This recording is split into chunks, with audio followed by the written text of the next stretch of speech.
Well, we haven't heard from this piece of garbage Seth Rogen in a while. As a matter of fact, the last time we really heard anything from him was the Santa debacle with him and Sarah Silverman. Remember, they wanted to attack Christianity and then hide behind the claims of anti-Semitism. No.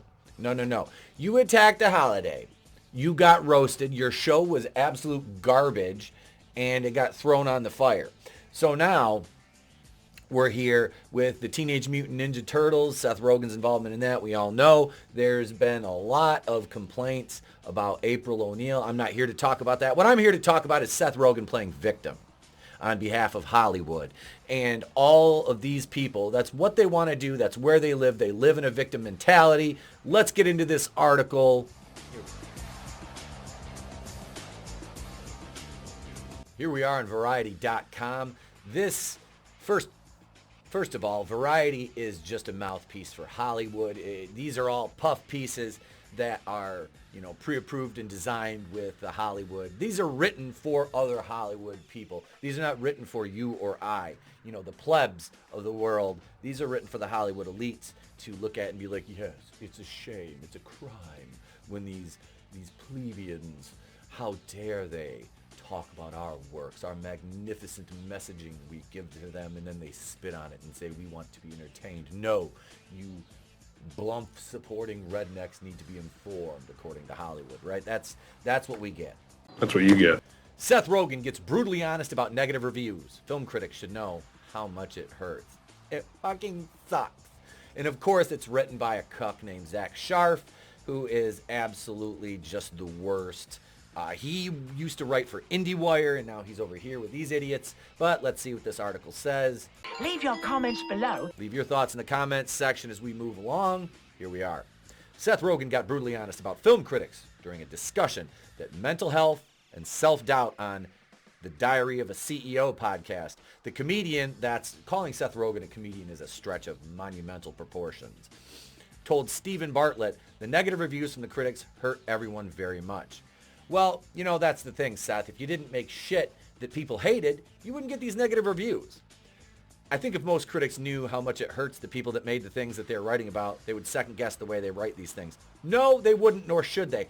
They're saying, okay, so right there, Seth Rogen is saying the reviewers should ignore the fact that what they're reviewing might be bad simply because that fact may hurt the artist's feelings. Where have we heard this rationalization before? Maybe the left. That's what this completely sounds like, is a leftist point of view. And as I said, Zach Sharf is the epitome of a leftist. It's devastating. I know people who have never recovered from it, honestly. A year, decades of being hurt by film reviews. It's very personal. It is devastating when you're being institutionally told that your personal expression was bad. And that's something that people carry with them, literally, their entire lives. I get why. It fucking sucks. Well, Seth, again, don't make shit. Don't insult your fan base. Don't attack the fans. And maybe your stuff would be more favorably reviewed. Oh, yeah, and don't make shit product. That's another thing. It sounds like Marvel and DC in the modern age. The comic artists lashing out at the people for not buying their books. Well, there's there's a reason why people don't buy mainstream comics, because they're largely shit now. I mean, you show me a mainstream comic that's any good these days. I mean, objectively good, not from a certain point of view good. Like, oh my God, it has body positivity. No, what are you doing? That's not rooted in fact.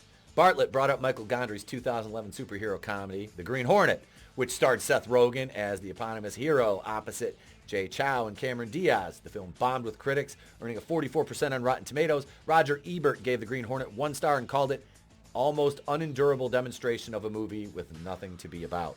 While The Guardian's Pan said that almost everything about the film is disappointing. Never watched it. I thought it looked like shit. I saw the previews. I'm like, this doesn't look good. I didn't watch it. For Green Hornet, the reviews were coming out, and it was pretty bad. Rogen said people hated it. People were talking about joy and disliking it a lot. But it opened up to like 35 million, which was the biggest opening weekend I'd ever been associated with at that point. It did pretty well. That is what is nice sometimes. You can grasp for some sense of success at times. There's a joke to be made there, but I won't. I mean, I could, but I won't. And I could because I am, but I won't. Rogen said it was more painful to endure the negative reviews for his infamous 2014 comedy, The Interview, because people were taking joy in talking shit about it and questioning the types of people that would want to make a movie like that. That felt far more personal, Rogen said. Green Hornet felt like I had fallen victim to a big fancy thing. That was not so much a creative failure on our parts, but a conceptual failure. The Interview, people treated like we creatively failed, and that sucked. Who, me? Rogen said he used to deal with negative reviews by treating himself to a nice dinner or heading out to his beach house. Oh yeah, because when anybody, any normal human being has a bad day or their work gets peer reviewed and gets a negative impact, you know, we just go to our beach houses and say, fuck it. Well, I mean, let's do have them. Anyway, technically it's on a river. So. He added, any opening weekend, it sucks. It's stressful. It's like birth. Oof. That's a bad comparison, Seth. You might want to rethink that one, especially with your male feminist tendencies. It's an inherently painful process. For Rogen, the best way to move past film critics is to just keep working. That's another funny thing about making movies. Life goes on, the comedian said. Again, they keep using that word, and I do not think they know what it means. You can be making another movie as your current movie is bombing, which is a funny thing. It's bittersweet. You know things will be okay. You're already working. If the fear is the movie bombs and you won't get hired again, well, you don't have to worry about it. You're already working. If the fear is that the movie bombs and you won't get hired again, well, you don't have to worry about it. But it's an emotional conundrum at times. Rogen most recently earned glowing reviews for Steven Spielberg's The Fabelmans, which is Oscar nominated for Best Picture. The actor lends his voice to Donkey Kong in the Super Mario Bros. Movie in theaters April 5th, and Bebop in Teenage Mutant Ninja Turtles Mutant Mayhem in theaters August 4th. He's also an executive producer on Mutant Mayhem. Again, this is a puff piece. What did Zach Sharf, the writer of this, really do? What did he really say? What did he really ask Rogen? Did he ask him why he thinks that fans might react the way they do to him or his work, the choices creatively he makes? No, he didn't ask him those questions because those questions, those type of questions, would lead to self-introspection on the part of the artist. And we all know Variety is not interested in that sort of thing. No, they want to, report surface level things to other Hollywood, sycophants who live in this bubble, in this echo chamber, as it were. Kind of sounds like some corners of this. Never mind. But anyway, so let's take a look at Rogen's probably magnum opus, as it were, in terms of flops, shall we? Remember this dumpster fire, Santa Inc. by Seth Rogen and Sarah Silverman, when they were like, hey, let's say fuck Christmas, right? Let's do that. And then let's hide behind everybody and everything and call them anti-Semitic when they eviscerate our garbage. And as you can see, let's see the score details. Jesus, there's not even any available reviews of this. Like they just took all the reviews down. Like none. Yeah. Candy Smalls, the highest ranking female elf in the North Pole, sets out to become the very first woman Santa Claus in the history of Christmas. Yes, this was meant to shit all over Christmas, and it backfired. So that's the kind of thing that Zach Sharf should have been asking Seth Rogen about. Let's take this thing home.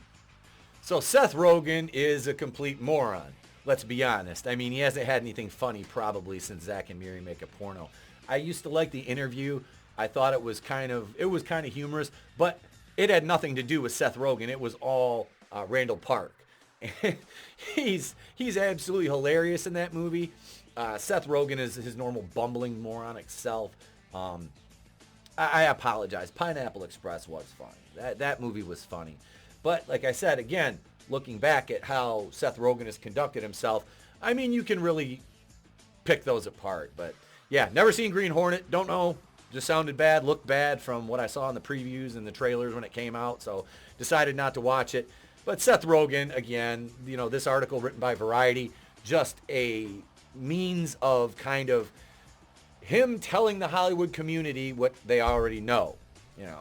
These reviewers, they hurt our feelings, and this can take a lifetime to get over it, which is, like I said, I just go back to that victim mentality by the elite. Is always humorous to see them try to take that stance.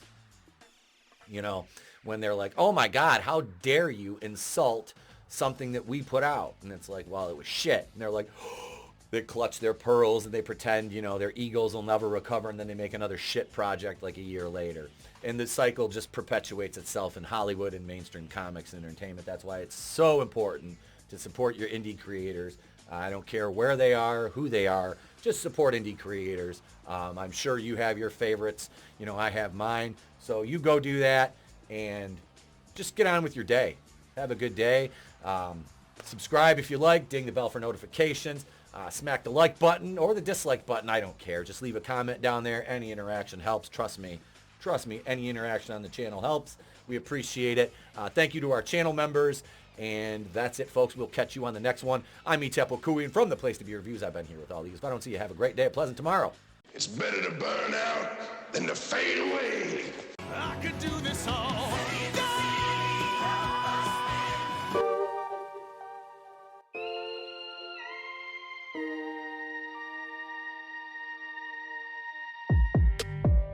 This doesn't bode well. You're lying. I never hit you. You are tearing me apart, Lisa.